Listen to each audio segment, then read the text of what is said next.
The story begins with an injured man getting out of his car and bleeding. But just so you know, he is not an ordinary man. What exactly is happening here?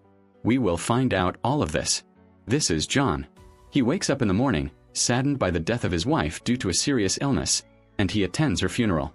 Before he leaves, a man comes to offer his condolences. When he returns home, an anonymous package arrives. He opened it and found a small dog with a letter. He discovered through it that it was a gift from his wife, sent to him before her death to be his new companion and for him to take care of. The next day, while he was filling up his car with fuel, a man approached him and asked about the price of the car. But John said it wasn't for sale, but the man told him that everything has a price. John ignored him and left, and we see him enter a wide yard to practice his favorite hobby and release his anger and sadness over losing his wife. One night, when his little dog suddenly started barking, he went out to the living room. When John followed him, he received a surprise blow to the head, and it turned out there were strange people in the house. We discover that it was the man who had asked him about the car. Now he came to steal it and took it by force. John was beaten severely, his dog was killed, and his car was stolen. They took it to a man who buys stolen cars named Aurelio. But as soon as he found out it belonged to John, he punched that young man and told him he didn't want it and to take it somewhere else. When he asked him why, he told him John was a very dangerous man. Later, that young man's father called, and we find out that his name is Vigo and he is a gangster.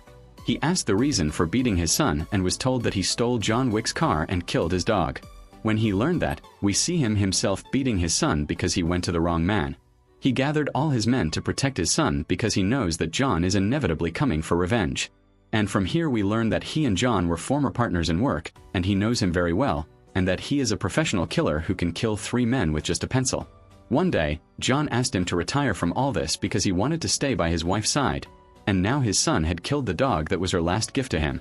We return to John as he comes to Aurelio to ask about his stolen car. Aurelio says it was here, and John asks him for a new car, which he gives him.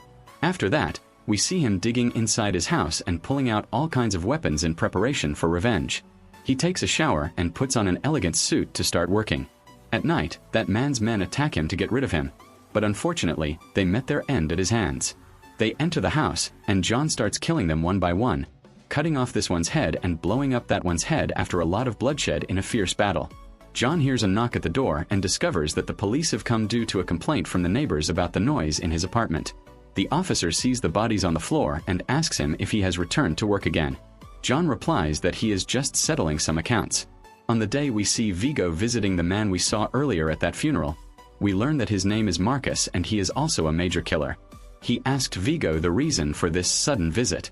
Vigo replies that he has work for him, but Marcus says he has a phone. Vigo says that this mission is not ordinary and he might find it somewhat personal, which is killing John Wick for $2 million. Marcus tells him to consider the matter finished, and we see him take out his rifle in preparation for the mission. We return to our friend John and see him entering a hotel for hired killers while being watched by Marcus. He meets an old friend named Perkins there, and the receptionist welcomes him, leading us to conclude that John is indeed a well-known killer. After a while, John meets a man named Winston, who is surprised to see John return after a long time. He asked him the reason for the visit, and John told him he was looking for someone named Yusuf, which we know is the name of Vigo's son.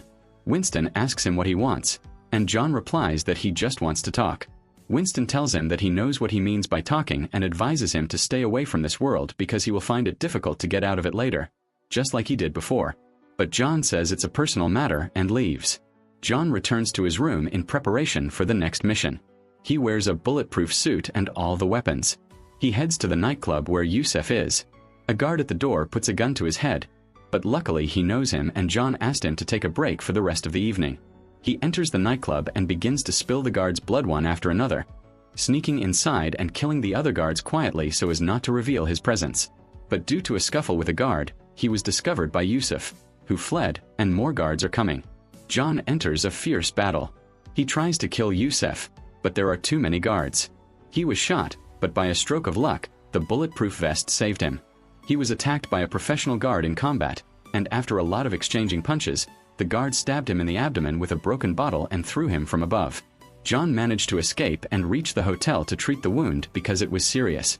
The doctor treated him and gave him pills to prevent the pain. On the other side, we see Marcus getting ready to shoot him, but he also sees another guest in the room. He fires but misses the target, allowing John to protect himself. Perkins also attacks him to kill him because she works for Vigo. She tried to strangle him several times but failed and struck him in the place where he was injured. John threw her, wrapped her in a piece of cloth, punched her several times, and threw her outside. He threatened to reveal her location to Vigo and his son, or he would kill her. She told him that her secret hideout was in a church in the Russian neighborhood. Then he knocked her unconscious. He heard a voice from behind saying, "I know you," and threatening him with a weapon, but he discovered that he knew him and his name was Harry. He asked him to watch over the sleeping lady. He headed to the church, killed all the guards, and shot the priest to take the treasury. He opened it, set all the money on fire, and left. We returned to the hotel where Perkins managed to deceive and kill Harry. After a few moments, Vigo and his men arrived, and John started shooting at them. A gunfight broke out between John and the guards until a guard surprised him from behind, hit him with a car, and he lost consciousness.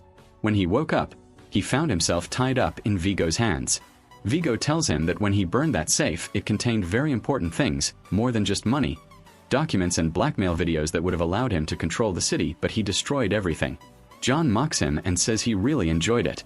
Vigo started boiling with rage and hit him, saying that God took his wife as punishment for what he had done before. John tells him to hand over his son, but Vigo says he was just a car and just a dog. John tells him that that dog was the last gift from his wife to ease his sorrow and give him a little hope, but his son took it away from him. Many people ask him if he has returned to work, and he had no answer. But now, yes, he announces that he has returned. Vigo leaves and orders his men to get rid of John. But Marcus shoots them, and we discover that he was protecting him, not killing him. John confronts the remaining guard, the same one who stabbed him earlier. John managed to choke him and kill him, and he hurried to stop Vigo, who fired at his car and stopped him. And he threatened him to tell him the location of his son in exchange for his life. Vigo told him that he was in a house in Brooklyn and that it was very safe. But our friend John tells him that this doesn't make a difference. He headed straight to the place and started devouring the guards one after another. One here, one there. While Yusef was asking his friend to stop playing video games, John smashed his head like a tomato. A guard asked him to lower his head, and they escaped. They found John waiting for them downstairs. He killed the guard and then finally killed Yusef. Later, he met his friend Marcus by the river and asked him how long he would continue to protect him. John thanked him for that. But Miss Perkins was watching him and told Vigo. His men captured Marcus and tied him to a chair to torture him on charges of treason, telling him that he would die on his terms. He called John and told him that his friend was in his grasp. Marcus tried to resist, but he was killed. John arrived, but it was too late. Perkins received a call from the hotel owner. She was killed by Winton and his men because she violated the hotel's rules. Winton told John that Vigo was preparing to escape on a private plane. When Vigo thought he had escaped, John suddenly appeared in his car and started crashing into his men's vehicles until he threw the first one under the bridge and began chasing the second. After several collisions, he stopped him. Vigo ordered his men to get rid of him, but John kills them all without even getting out of his car. Vigo tried to push him with his car and throw him under the bridge, but John managed to get out at the last moment. Now, only the two of them remain face to face under the rain. The fight continued, and they exchanged punches. Vigo has a knife, and John deliberately took a stab in his abdomen to break his arm. He took the knife and stabbed him in the neck with it. Vigo finally fell, and John left him bleeding. And here we reach the first scene in the movie we watched. John enters a veterinary center for pets to treat himself, and while doing so, he hears the sound of a scared little dog. John decided to take him home and continued on his way. Here we reach the end of our summary for today. If you liked the video, don't hesitate to give us a like, subscribe, and share the video. Goodbye.